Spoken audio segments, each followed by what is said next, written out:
The world has gone crazy, and we have the prescription for sanity. We're live, Capo. It's time to take your meds. We got a good one today, man. Audio meds. It's your boy DJ Bobby Hustle. Capo. The Connectors. We have a special guest on the line. Super dope artist. We're gonna play some games. We're gonna have some fun. First question: who was the first rapper to turn actor? I was close on that one. Audio meds. Take two and chill. He already coming in with the bars. Yo, what's up, my good people? It is your boy, DJ Bobby Hustle, and my guy, Capo. The Connect. Guaranteed to get your blood for $18,765,432.72 and 6 packs of Red Bulls to keep the party going. All right. I don't fuck with the Red Bulls, dog. I don't fuck with the Red Bulls. All organic. You know what I'm saying? So let's get them to organic energy drink. All right, who we got today, Capo? Who we got today? Yo, Bobby, before we bring this guy in, man, I'm super hyped because you already know we always have super dope guests on every dose of Audio Meds, and today is no different. Our guest today hails from Nashville, Tennessee, where he's been grinding hard on the underground scene, putting in work as an independent artist, making a way, paving a way, I should say, for not only himself but other independent artists. Not only is this man industry professional behind the scenes, with #1 Billboard plaques, to TV placements, with song placements on BET and Oxygen Network. This man is also an author. He's coming out with a dope book to give everybody the knowledge they need to keep this thing moving. He's also been a part of the Grammy Advocacy Program. He's been featured on the news on channel I think Channel 5 News, where he was heading down Music Row for what people say Black Lives Matter. He says Black music matters, and we agree with that 100%. So I need y'all to make some noise for the right hook, my man, Mug Amillion. Let's go. What's going on, y'all, man? Yes, sir, Capo, man. DJ Bobby Hustle, what's the word, man? Hey, Good to meet y'all, man. Good to link get up. Juice, man. I read your bio, bro. I was talking to Capo. I what's was up. like, bro, he making some plays. Man, Yeah. a little bit. Yeah, God is good, man. We here, man. It's, All the time, man. Yeah, all the man. time. And speaking about that, man, like grinding and getting to it and working, you know, we've been hit with this pandemic and shit kind of slowed down for everybody. Some people are taking it one way. Some people, you know, kind of hiding out, staying, you know, to themselves. Some people are still going, man. How about you? How are you taking this, man? Man, you know, it's kind of case by case, you know what I'm saying? You try to make sure you definitely stay safe for your loved ones and stuff like that, man. And, you know, just move smooth, you know what I'm saying? Especially, you know, on the business side, it definitely changed up a lot of the plans that was in motion, you know what I mean, that was already, you know, part of the, you know, 2020 vision. But at the same time, man, God is good. He's still making a way. And we here, man, you know what I'm saying? Hey, Yes, sir. yeah. God is good. Yeah, real shit, man. And speaking of staying safe with the family, man, and I just gotta take a second real quick, man, because we lost a Nashville legend this past week. Man. Yeah, DJ Brian D, man. So Yeah, DJ Brian D. Yeah, bro. Prayers out to his family and everybody, man. Like, I mean, shit gets serious, bro, and it's just horrible to lose someone, you know, a fucking GOAT, bro, a Nashville GOAT, dog. Yeah, It's he was. horrible, man. Yeah, dog. So, but you know, that's why we're here, man, because we got to keep pushing and keeping people like that name alive, man, and keep building for the city. And speaking of building for the city, I know that you're always trying to push the culture forward, not only for Nashville but all around. I mean, where does that passion come from for you, man? As far as like really getting out here and building for the overall culture.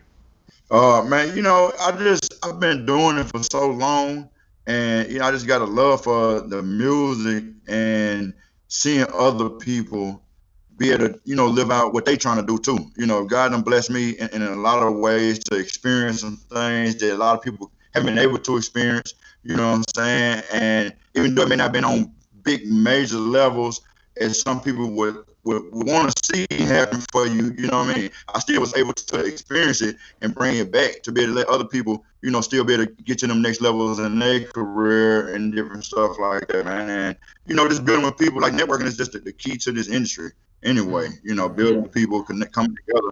You know, that's how everything gets done, man. Building, man. So, you know, it's just part of it.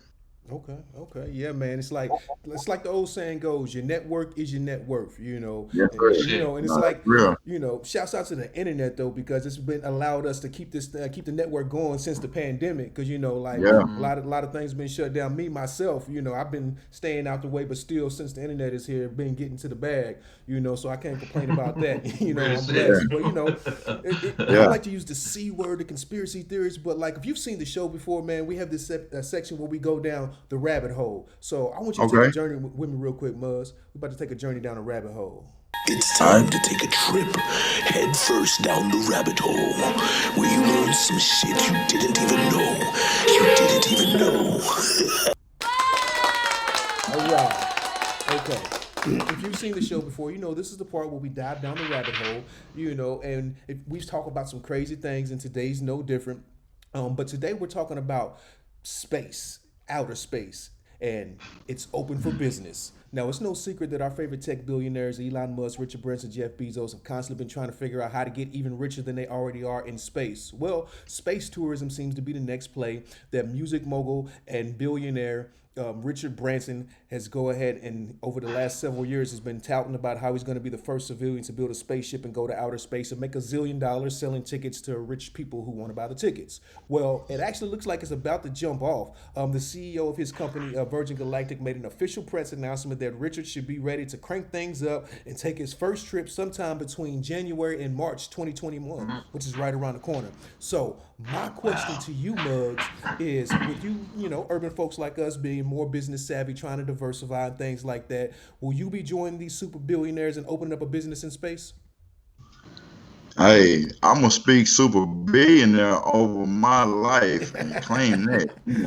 So hey, that's what comes with it. And hey, we over there. You feel me? You up there, you trapping on the moon, You know what I baby. mean? Huh? You want it all.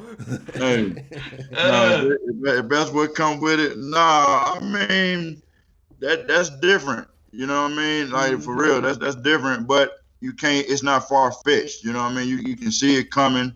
You know, when you really look at these movies, you know, I always say that, man. You look at movies and stuff, they already been showing us stuff, telling us stuff in these films.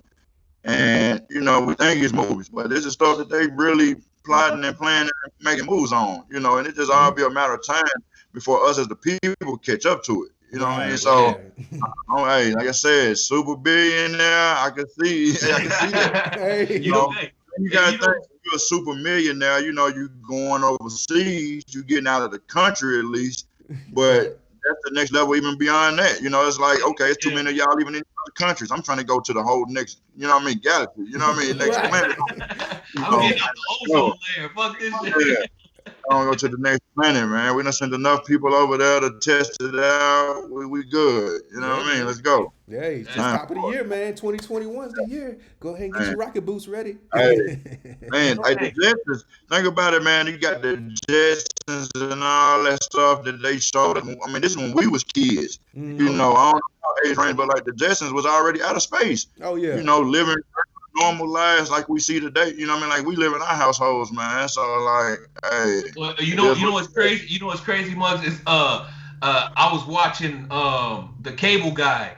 Have you ever seen it? With Jim Carrey, right? And he goes up on top of that big ass satellite dish, and he's like soon. And this was in early '90s, bro, like '95. So he's like, soon we'll be able to go on our phones and connect with our friends and play video games with our friends in Vietnam, and we'll be able to shop.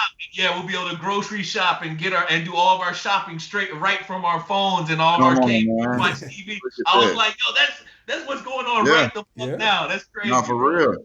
Yeah, Demolition Man. Demolition Man is another one of them movies. You know, they was already on the iPhone, on the FaceTime. They was FaceTiming already way back then. Yes. Right. Yeah. Well, I say us three connect, and we'll throw the first artist showcase in outer space, bro. Hey, Let's do it. showcase Hey, in I'm outer with space. that. Hey, somebody got to go ahead and be on it because it's coming. They're gonna need entertainment. Outer space tour. You know what I'm saying? Man, outer space tour. That's all right there. Yeah. So, but man, I want to get, speaking of the music and touring and shit like that, bro. You have a unique nickname, right? The Right Hook. Well, right? So, and you got a pretty dope, like how that whole name came about. Can you explain that story? yeah. So, all right. So when I first had moved to Atlanta from Nashville, I went there on the rapper tip, as an artist. Pushed my mixtapes. I was fresh off a mixtape I did with DJ Smalls. So, of course, being in an intern at a recording studio, I'm trying shooting my shot. I'm running into different artists, these people, that, Akon, Jazzy Faye, all these people. But at the same time, the first song that I had recorded, I linked up with my guy said there, he was had a production deal with DJ Toon. And we did a record together. Just the first song, touchdown, you're in the A, moving from the Ville, transition, boom. I dropped the record. We recorded the record on one little night, little session. And he hit me up a few months later, and he was like, yo, I'm going to be shopping some of my tracks. And I'm going to be taking them to Nas, all these different people, though. They were shopping records around. But it ended up with an artist named Chris Webby. That was an independent artist. He was being managed by A&R on Grand Hustle. And so he dropped the project. Well, so they were shopping beats to do. And he picked out two of Said Young tracks. One of them had the hook on it from the verse, from the song that me and him had recorded originally, some months back. And so you fast forward, and about a year after he hit me up and told me that they wanted to use it, they actually released the project with the song on it. And it debuted #1 on the Billboard. The project, debuted #1. So, I felt like, okay, now my shift from a rapper to now looking at the songwriting, as a whole nother way for me to maneuver and get into the dope in the music industry. Apparently I wrote the right hook, to be able for my joint, for my joint to get placed, for him to pick up 2 tracks out of this bundle of tracks. And one of them already have a hook on this being a rapper. Now, most rappers want to write everything for themselves, but he kept the hook, everything on it. My guy shopped it with the hook. Apparently the hook stood out even to him for them to keep the hook on it and shop it around with just his instrumental tracks. Yeah. So the song, it stuck. And, when I say went on the album. And so, I just coined myself that name. Like, so I was still interning at the studio there in Atlanta. And so it just kind of was a rebranding in a different shift of where I was at the time in the music industry. And, the right hook, man, like I said, it was crazy how I did it, how it came about. Only God could have set it up like that. And then, I uniquely changed the right out of the right hook to WRITE, like you actually writing. So it's like a 2 for 1, I love it. 1. I love it. The right hook, Right? Yeah. Big ups, man. Big ups. Like, man, for sure, man. That was a blessing, though. For real. Yeah, not everybody can say they have a fucking #1 Billboard plaque hanging up on their wall, bro. Man, that's real tough, man. No, it's definitely, definitely was a proud moment, especially to be able to come, through my journey the way I did and just took that leap of faith to go out there and take a chance on my dream and my talent and my gift. And, hey, man, first one was #1, man, so I can't complain. Hey, right. First one, #1. First one and #1. So that just lets you know, if that's the bar, imagine what else potential you have out there. And then what's so crazy about the story, because like we talk about this on other shows about the process of how long it takes for a record. You said it was a year later. He hit you exactly. You feel me? And that's what people don't understand, the behind the scenes of it all. And that's, something I try to talk to people about class and stuff, when I do my consultations and classes and stuff. Like, you got to be patient. You got to be patient.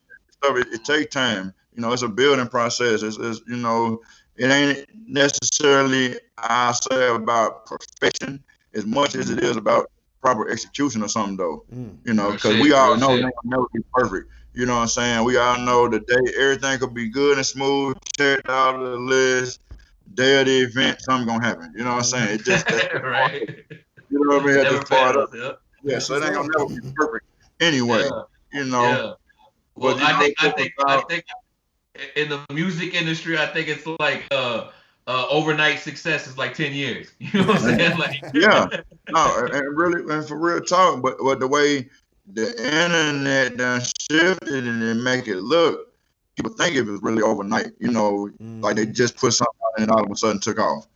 You know, but yeah, man, timing is everything. You know, and it take time to get it all the way right. That's Hey it. man, That's it. shouts out to timing, man. Yeah, right. Yeah. Hey, Muggs. So you're originally from Nashville, Tennessee, right? Yes, sir. Like so basically my mom, she was pregnant with me from the small town that they migrated here from Brownsville, Tennessee. It's Haywood County, like right outside of Memphis, in between Memphis and Jackson, Tennessee, a small town. But my family shifted here, you know, so like we was here. I've been here since they had me, you know what I mean? She had me in her hometown and then boom, Linton Avenue, man. You know what I mean? Linton Apartments. 83, you know what I'm saying? Yeah, man. I was first born, so I was in the hospital for a while, you know, until, you know, I bounced all the way back.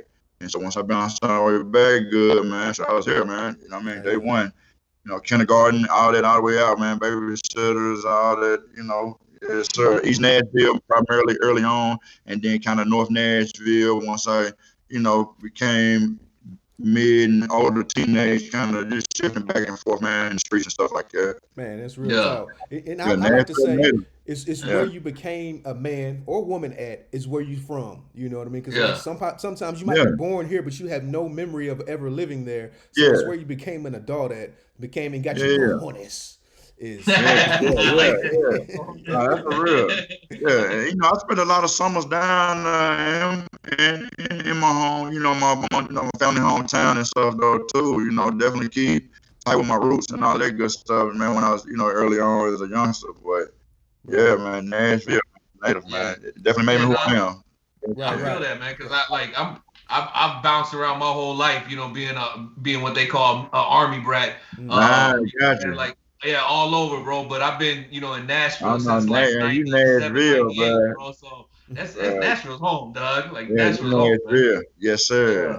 That's it, man. Yeah, That's man. it. So Mug, speaking of the music and stuff, you know, you got the right hook, you be writing stuff. So we got some Yeah. records for you. You know, we know you're Okay. a multi-talented individual. You know, you're not just an artist, you're an entrepreneur, but you got your foot in the door with music.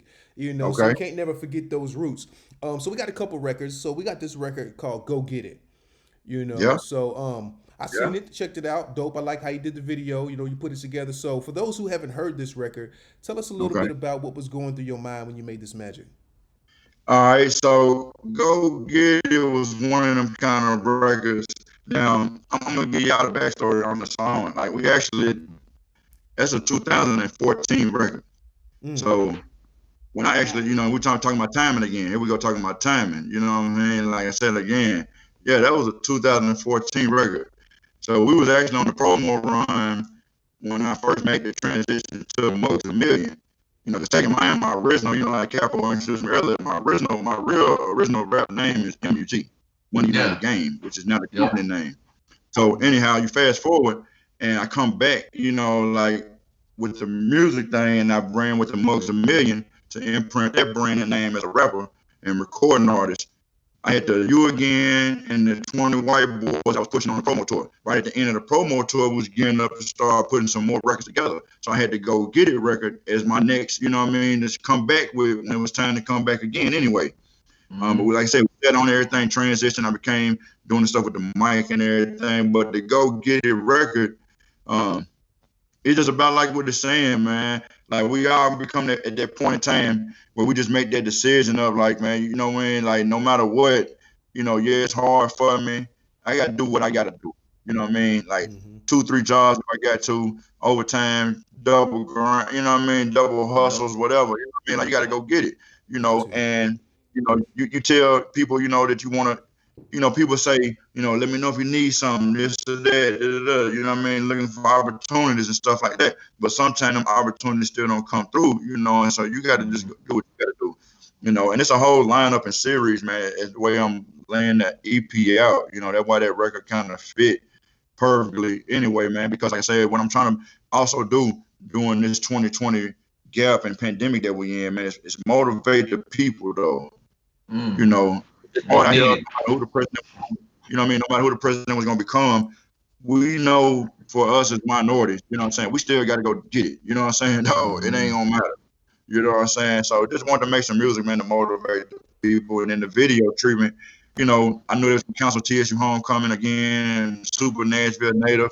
So, that's that's a Nashville tradition, man. So be able to recreate that vibe and put in a video. That was at my cousin and restaurant, my real history when I first started rapping, as I was actually working that, fresh out of high school and even during high school, writing raps in there, at the fish and barbecue restaurant right there across from TSU, going to the TSU homecomings and having block parties right there for real at my cousin and restaurant, so I want to show love, all the appearances and features that you see in there, man. I'm all Nashville natives, either recording artists, entrepreneurs here in the city, man. It was all Nashville based, black owned products and stuff though in the video, man. It was promoting. So, just want to show love, give back, man. Everybody got to go get it, man. Whatever your hustle or grind is, go get it. Hey, there you go. That's it. Hey, with that being said, new music.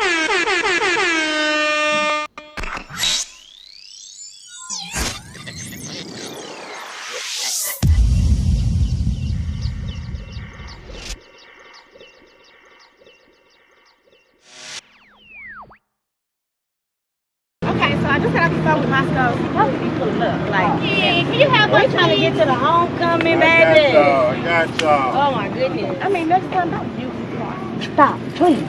My team's behind me, and they got money on the line. Time is money. We talk about money all the time at the table, but we be getting money on the grind. Yeah. Y'all think y'all like that a little bit? Man, appreciate y'all, man.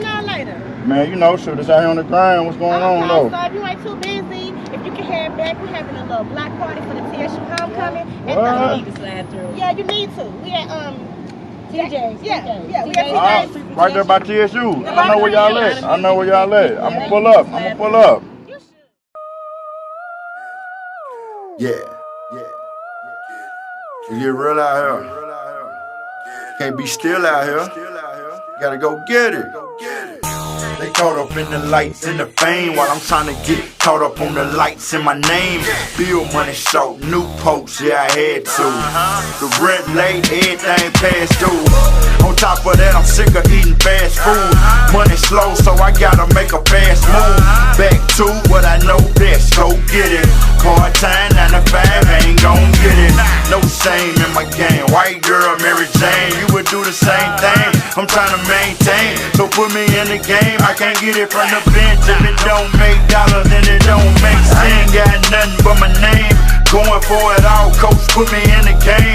Watching over fame, if things don't change, I ain't playing no games. When it come to my change, man, I'ma go get it, yeah, I'ma go get it, yeah, I'ma go get it, I ain't playing no games. When it come to my change, man, I'ma go get it. Rap game, trap game, all the same thing. I'm just trying to get in and get out, man. Go hard or go home. So we stays on that road now, trying to get on, trying to be known. Yeah, I was about ready to go flip the disco and be like, man, let's go. Yeah, yes, sir. Hey, no, I just want to, man, like I said, I just wanted to put some good vibes out there to the people.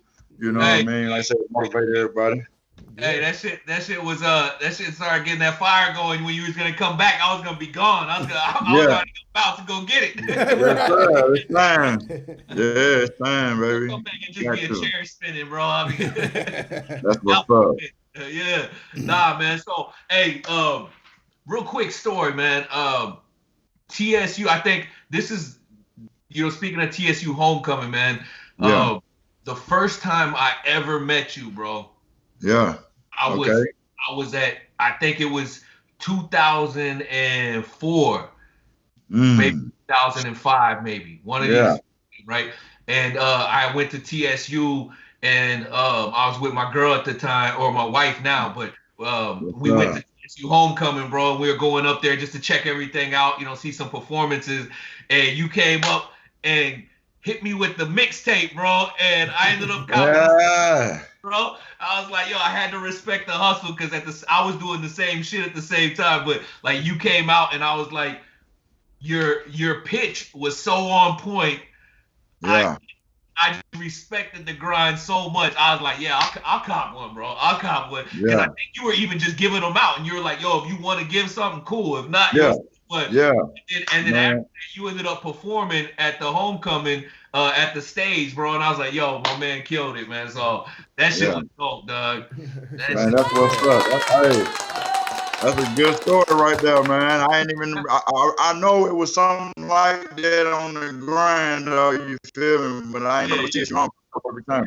Yeah, I mean, I'm sure I would even, at the time, bro, like I was even really pushing music. I was just in the studio by myself, so no one knew me like what I was doing. You know what I'm saying? Like no one knew what I wasn't doing shit in the scene. You know what I'm saying? Like I was still fucking some shit. That's what's up. Yeah, man. To see you're all the way here now on a whole nother level with it. Yeah. Still going, still grinding, still getting to it, man. Another thing I noticed in the video was the classroom scene. Yeah. Right? And you do some really dope shit with the music industry crash courses and shit that you be doing, really doing like the consulting and organizing seminars, which you've invited me out to be a part of before, which was super dope at SAE. Can you break that down a little bit, man? Like just let the people know what it all consists of. All right. So the music industry crash course itself is a curriculum I created. I talk about the importance of like a PRO. I try to start from the basics of it all. A lot of artists feel like they're ready to just jump out there. And, I got songs, ready to drop a mixtape, ready to put my album out, shoot some videos, put it on YouTube, and all that's cool. But they missing the main steps, which is on the beginning level of it, as far as signing up for a PRO, understanding how split sheet work. When you're working with different producers or other people that's featured on your songs. Like, again, from just my examples, all this came from my examples of what God was able to allow me to experience with my music career. I learned about the importance of the split sheet by getting the Billboard placement. All that became a way, when I went to school, I learned about all of this. Yeah, I wanted to create something from off of what I was educated on and what I was able to experience. It's based on my education that I received from school and my experiences, put it all in one walk, the music industry crash course, because I knew people weren't going to be, everybody couldn't go to school to try to, take their time out of their life and or even the finances maybe to be available for them to go to school to learn some of this stuff. But then also through my experiences, like the whole split sheet, the importance of stuff like that. That's how I said I got the placement with the Billboard song, because the business side of it, when it was all said and done, boiled down to me and the producer on the song having that agreement on paper, showing that, this man do own this much percentage of that song. And so like this is the stuff I try to teach artists, or different clients, or if you want to be a manager for artists, like a lot of times you hear about artists that get messed over in the industry because whoever was coaching them or leading them, their manager or momager or whoever it was, they didn't understand the business, this basic stuff, owning their own publishing, setting up a publishing company, stuff like that. So that's the stuff I try to teach. And then, we do it in a series of ways. I have my branch offs from the music industry crash course. You also have like the panel that Capo was on. We did the making money behind the scenes. No, I think you was on Let's Eat. So Let's Eat, educate artists together. So that's more just an artist-driven platform. The music industry crash course is for anybody that wants to learn those basic music business steps, copyright, publishing, and all that kind of stuff. But then you have the Let's Eat, where it's artist focused, where while bringing people that can give artists information that can benefit them. If you're actually a straight up artist, Let's Eat, educate artists together. You have another branch off of one of my panels and workshops. It's called Making Money Behind the Scenes in the Music Industry, which this was my first actual panel that I did at A3C back in 2014. This had the whole panel and educate experience really birthed from that. But I do the spinoff of that with the making money behind the scenes, and I bring in people that have industry roles that are non-artist or creative related, to just also open up people's mind to these other roles that's in the music industry, where people still making a living, they still being able to be a part of the music industry. They just not on the cover as the artist that's putting the music out or the producer that's making the beats and stuff. They the tour manager, they the, the finance person or something like that. Like it's just so many different roles that's in the music. Like what Capo do, even a DJ, like y'all would be perfect for that type of panel, because these are roles that still got you in the day-to-day life of the music industry and being able to love and do what you do for a living, but you don't have to be the rapper though. Because too many young people, it's kind of youth driven as well, because music has a big influence on the future, and that's cool. But we don't need everybody wanting to just be a rapper. I would break it down. Yeah, I would break it down to the synopsis of, back on our time, we used to be able to have the CD covers, and you got people on the inside of the CD cover where the credits is at. All of them people there done got paid. The person on the front of the cover, he hoping he gonna get paid. So try to find you one of those roles, I'm like, for real. It's real. The engineer gonna get paid off the rip, or you ain't gonna be able to record no song. Even the guy that's leasing his beat for $25, $10, I don't care what it is, he got paid. He done got paid off the rip. The person that did your graphic design for your little mixtape cover, whatever, they done got paid off the rip. DistroKid, whoever you decide to use and distribute, they got on the rip. Now everybody got money when you put it out there. That's crazy. And you hoping you get paid. You better hope you're gonna get some money when you get out there. So you want to be one of them people that's on the different side of it. If what I mean. So I just try to educate artists from all, educate music professionals rather from different perspectives of it. Again, I started off as an artist. That's my true love. If I had it in the bag, man, I'm talking about hit the jackpot tomorrow night, man, and I could just really sit back and just be an artist, bro. Like I would love to be able to do that. Right. But even with that sense, another part of me falling back from being an artist, and it's kind of drifting away from it, but not really. But what brought me to the educational side is, sooner or later you have to realize where you actually are strongest at, where you benefit, where you're more valuable at for other people. Sometimes it's about bigger cause. I could have succeeded and been great as an artist, but I'm better at making artists great artists. Damn. You know what I mean? And nobody would go, and I couldn't be me in both positions. Like this is what happened in the 2014 tour. I remember like yesterday, man, I was in Indianapolis opening up with Too Short and Lil White and all. And it was a moment while I was on stage performing, and I was looking at the crowd. Of course, I had my homeboys with me, my wife was with me, supporting me, of course, but nobody that was with me was seeing it from the way I knew a real manager or whatever you call it, road manager or whatever, would be seeing it. I was seeing like, man, somebody supposed to have the club owner, the club manager watching me perform so they can see how the crowd is rocking to my music, so we can double back around and come, and get me booked again. But I'm the one thinking like that, but I'm the one up on stage performing. So it became a situation where it's like, okay, which one you gonna be? You can't be the one trying to tell people what to do while you up on stage performing. Right. Like he hyped in the mud right there, man. Get him a CD. You know what I'm saying? While I'm up here performing, so they can connect that CD to me being the one on stage. They got them hype right now. You know what I mean? Like small stuff like that. It started letting me see, like, man, you bigger than a rapper, bro. Your mindset, your vision, bro. You don't belong on stage. You need to be helping the person on stage, and make sure they get it right, and they can go to the next level. That you said that, it's like, because that lets me know you're a very, very smart and intelligent person. You got lots of wisdom, I know where you're going. Lots of knowledge. Now, Mugs, if you ever seen the show before, or if you have seen the show before, then you know what time it is. That's right, it's time for Street Smarts Trivia Game with your host, DJ Bobby Hustle and Capo the Connect. Guaranteed to get your plug.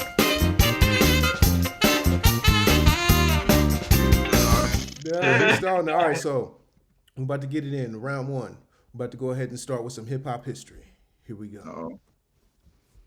What rapper was suspended from school for stabbing another student with a pencil? Was it A, Twister, B, Eazy-E, or C, Nas? I'm gonna say that was Eazy-E. Final answer? Yeah, I'm going with Easy. OG.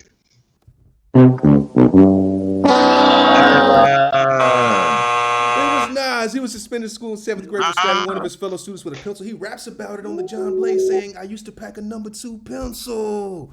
Yeah. You know what's crazy about that also, man, is not only did Nas stab someone and get suspended in 7th grade, but he actually dropped out of school in 8th grade and never returned. So he left at school at an 8th grade level, and to this day. Yeah, he is. He's about to be the next billionaire. I mean, he started his own venture capital firm called Queensbridge Venture Partners, where he's invested in over 40 startup companies, including Lyft and Dropbox, and also Ring, which they just went public and sold it, and his profit on that was over $40 million. So. I mean, we're not promoting to drop out of school and you can still become rich. No. But that just shows you that anything is possible. Anything is possible for anybody. No, that was hard right there, man. That was that's real talk right there, man. That's big up to us for that. Yeah, so you missed one, but hey, it's all good. It's all good. Come on, here we go. I'm ready. What's your favorite category? Man, who said that shit? Nigga, I'm the colonel of the motherfucker. You know I know that. Come on now, man. That's big things. We have to Come on, man. Hey. Third Wild Hustlers, soldiers and conduct. Yeah, that's on right there, man. That's on. And killers with true tats. Come on now. Who said that shit then? Yeah, that's Master P. That's on. Oh. Yeah, we ready? What song was it? Make them say Master P, like I said, 1997. That was too easy.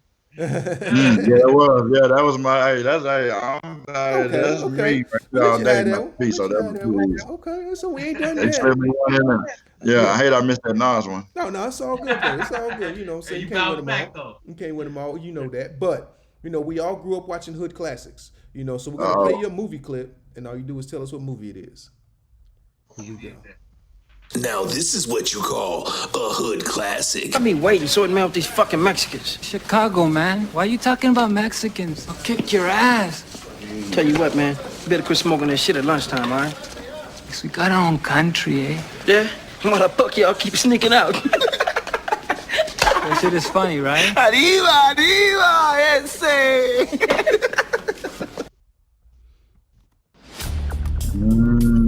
Oh, they took it back. Let's see. I don't get no multiple choice on this one. Nah. Let's see. Was that Colors? Huh? Was that Colors? Is that your final answer? Final answer, man. Why you waiting, sorting me out with these fucking Mexicans? Chicago, man. Why are you talking about Mexicans? Come on, man. Take two and call me in the morning. That's how you feel? I think you sent me that one. Look at him. You try to set me up. Oh man, that was hard. You try to set me up. I love the evil laugh when he said Colors. He said Colors. I know. Colors. He knew it was over. Laugh, bro. Yeah, he knew it was over with for me. Yeah, it's all good. Here we go. We got another. It's time for. Excuse me, I'm gonna need to see some identification. All right, this is called ID check. We're gonna read your government name. Just tell us who it is. My government name is Paul Dwayne Beargard. Am I A, Paul Wall, B, DJ Paul, or C, Pimp C? That is my Memphis 10 for the win. My God, DJ Paul, man. I know it. Yeah, final answer. That's another one of my OG classes, man. I love it. Yeah, I rock with them. DJ Paul. All right, that is his real government name. I knew that one. Yeah, I knew that one. That's my guy. Yeah, that's my peoples right there. I rock with them. That's in West Tennessee. Yeah, that's that West Tennessee roots, man. That's my earliest right there, man. Him and Juicy J, 3-6, the whole thing, man. Yes, sir. Yeah, classic Tennessee shit, bro. Classic Tennessee shit. Shout out to DJ Paul, man. He's one of the realest, most humble dudes in the fucking world, dog. It's amazing. Now, real talk, man. You feel me? And you know, again, just a living testament to that, you know, independent grind and mindset to, you know about ownership and taking care of the business. And, you know, just really for real, man, being about your business in this industry, making major plays. Them boys won Oscar, man. Them boys won Oscar. That's another level with it, big boy. So, Bobby, where was we at? We 50-50 with it? 50-50 with it, man. Bling. 50-50. Here we go. Like you can live or you can die, man, but you ain't dead yet. So, you know, right side of the coin. Well, you still, hey, we're gonna come back with round 2 and let you see if you can come sweep that away and you can make up for it. Hopefully, we don't have to pull your hip hop card at the end of this one, man.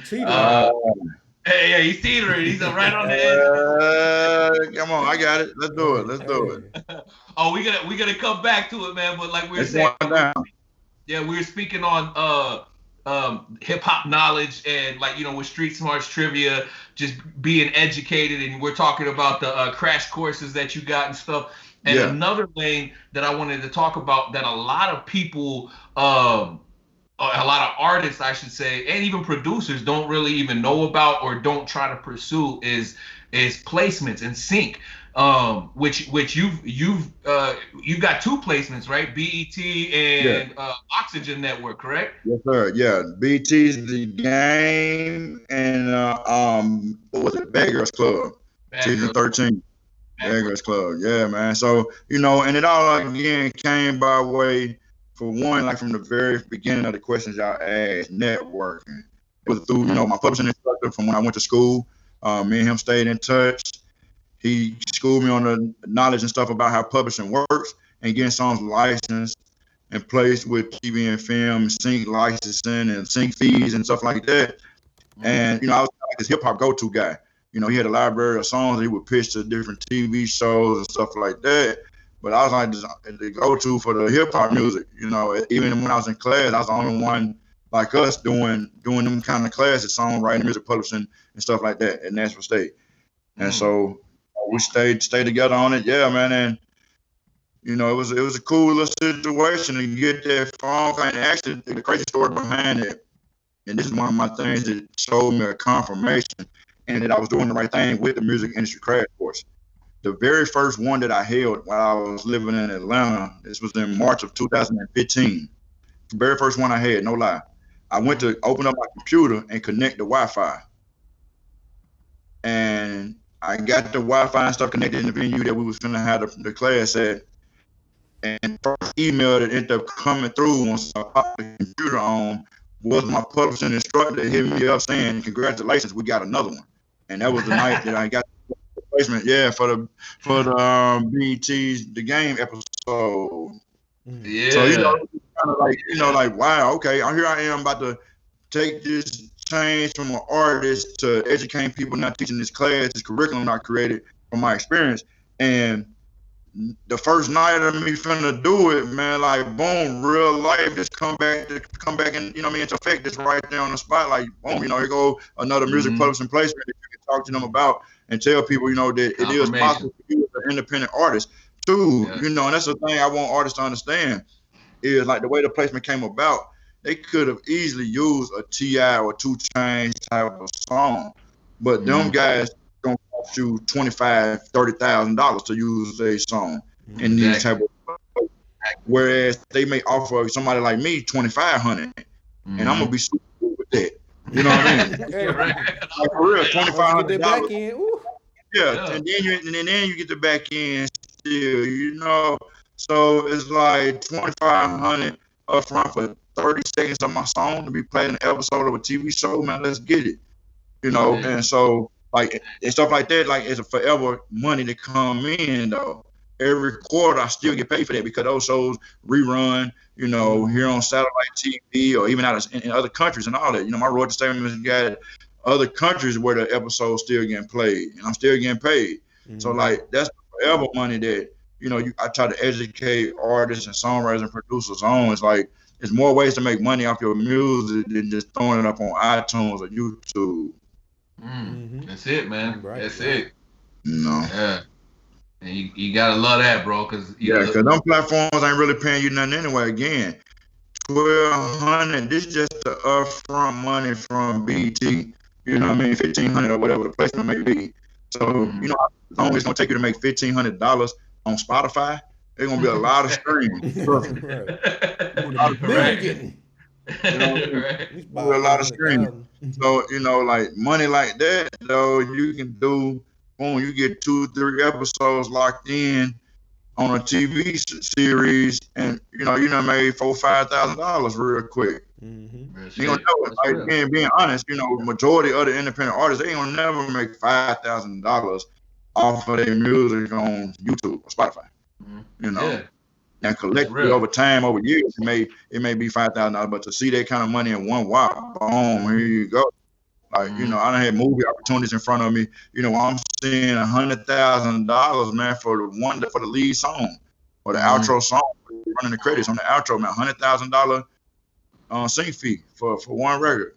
Yeah, that's big, bro. That's big, and that makes your music live forever. You know what I'm saying? Like your music can keep going. The movie's gonna keep getting played and rerun. You know, especially with Netflix and all that. I think if you got your business took care of, that stuff still collecting, man. You feel me? You still gonna see some back end money from all that after all them years. Yep. Yeah. And once again, man, very wise, very smart, I appreciate it. Very intelligent. You know, so. We was looking at you 50-50, you know what I'm saying? Like the world is a cold world out there. You know, when your mama said you can slip outside, you can slip and bust your head and you can make it to the top. You know what I'm saying? So like we gonna get you another chance to redeem yourself, you know. So if you've seen the show before, then that's right, it's time for Street Smarts Trivia Game with your host, DJ Bobby Hustle and Capo the Connect. Guaranteed to get your plug. We back. Round 2. All right. So my guy Muggs, you know, 50-50. You ain't miss them all. You ain't miss them all. Nah, I ain't gonna do that. Not with no hood classic, man. Excuse me, I'm gonna need to see some identification. My government name is Fahim Rashad Najim. Am I Busta Rhymes, T-Pain, or Akon? Man, I'm gonna say that's A, Busta Rhymes. Is that your final answer? Final answer.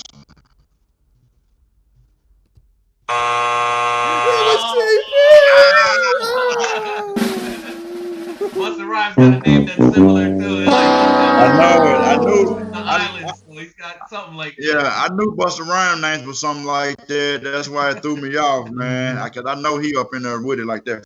For real. Man, T-Pain. I thought about T-Pain for half a second, man, but yeah. It's okay.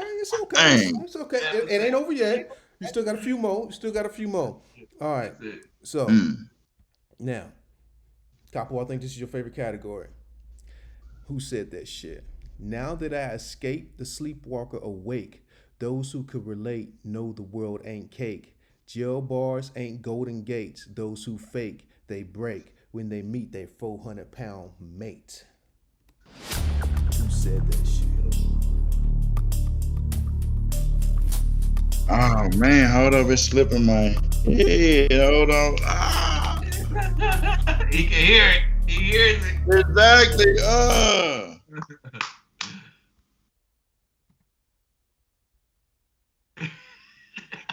that's Nas. Final answer? That's Nas. Yeah, Nas.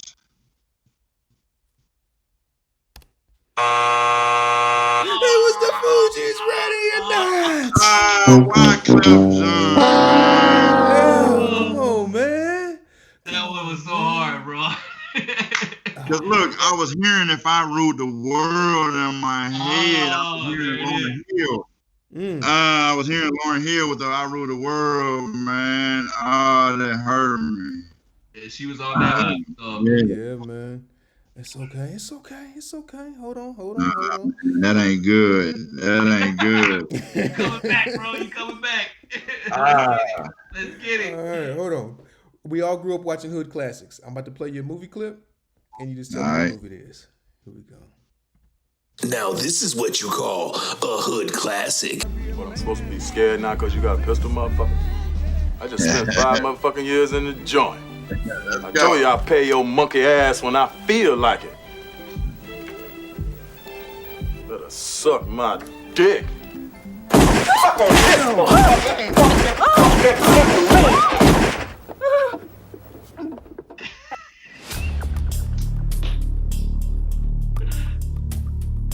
Who was it?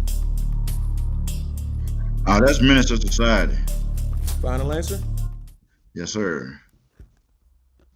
What, I'm supposed to be scared now because you got a pistol, motherfucker? I just spent 5 motherfucking years in the joint.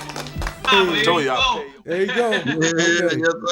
Okay. What the fuck, man? Okay. We still got one more out here. Hold on. Let me get you. Hood. Yeah. He's going digging deep, ain't he? Digging deep. All right. Who was the first rapper inducted into the Songwriters Hall of Fame?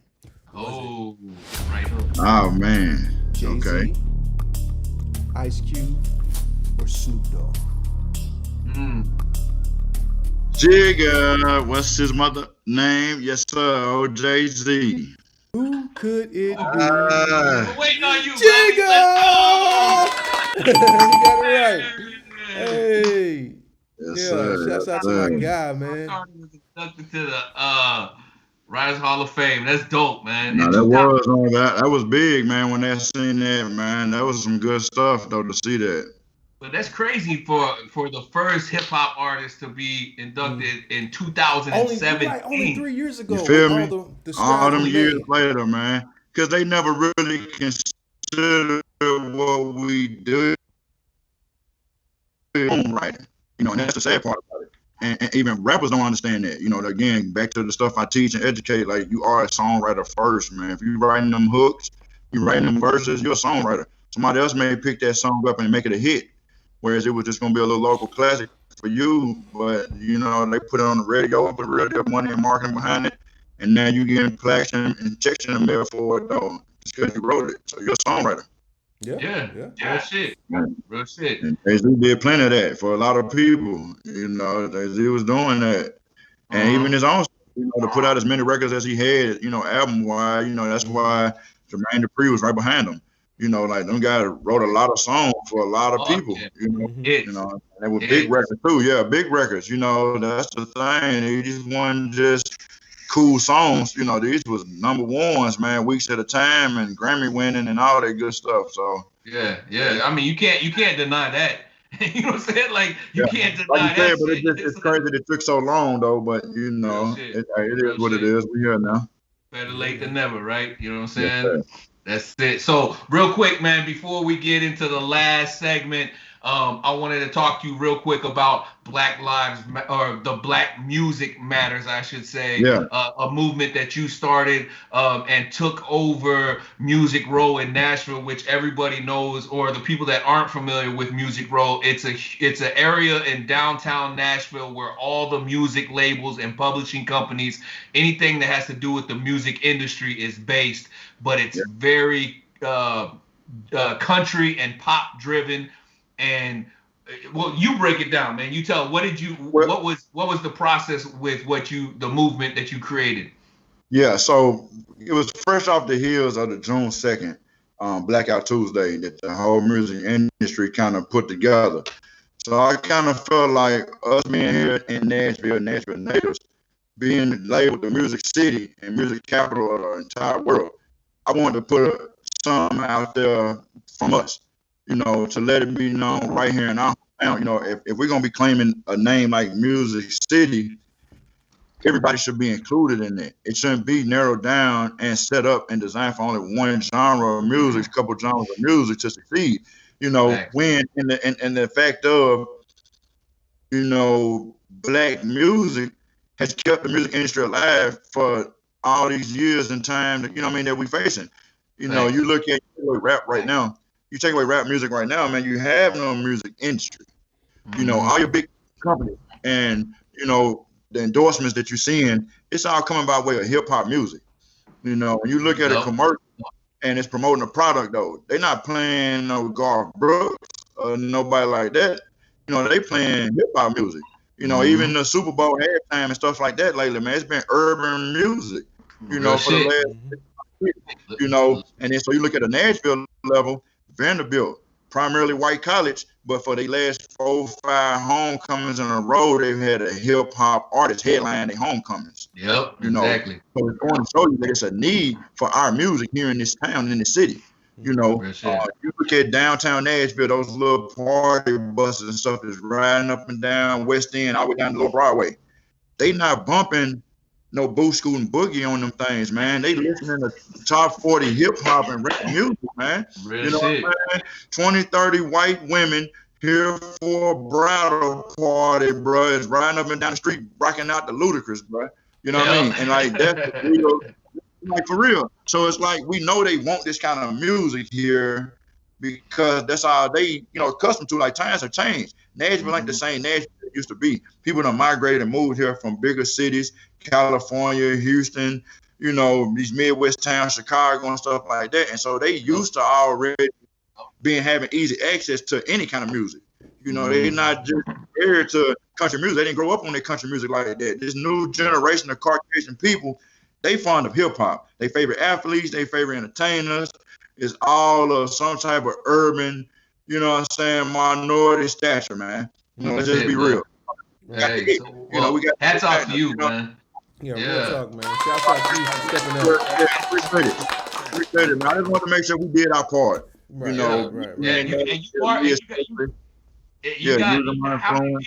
how many people showed up for the march, man? Man, we had over 100 and so people came out, supporters and protesters, man. News was out there. And it was a great situation, just to put out there, hey, COVID was kind of going on still, so we had to kind of move smooth and, and stuff just continued to, transition and shut down. It just kind of made it hard to continue to do it. But, we still putting it out there. I put it in my music videos. I'm always talking about it in my interviews and different platforms wherever I get a chance to just continue to speak out about the fact that black music does matter, man. I always have and I always will. Good shit. We brought to the table.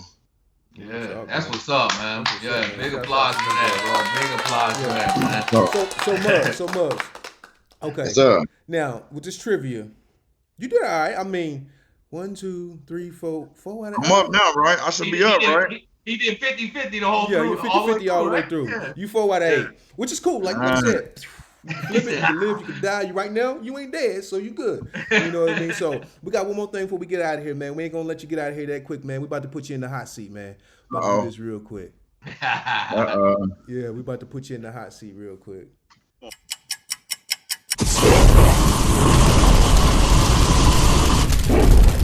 Ooh, that's gotta burn. Is I'm gonna read you some questions. It's gonna be either or. You're gonna I'm gonna read them off and you choose one or the other. Either or. Don't say both. Don't say neither. Just either one of them. Are you ready? Okay. All right. Here we go. Light liquor, dark liquor. Light liquor.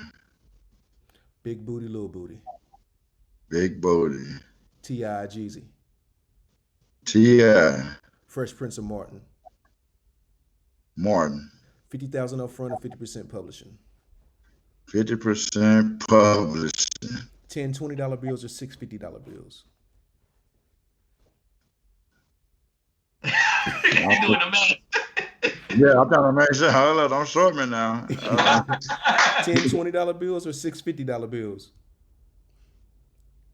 Give me the 20s. Give me the 20s. Buy a new house or start a new business. Start a new business. Cash out or reinvest. Reinvest. Hey. Let's get it. Double up, man. Double up. Yeah, That's man. it. Well, Bugs, man, we appreciate you stopping by and rocking with us, man. Long as you keep doing dope shit, we will keep supporting. Please keep pushing the movement, man. And we, Audio Meds, will definitely be behind you on everything you do, my man. Thank you so much for joining us. Man, appreciate y'all, man. Thanks a million for the opportunity, bro. For sure, man. Likewise. All right, man. No Shout doubt, out man. to you, man.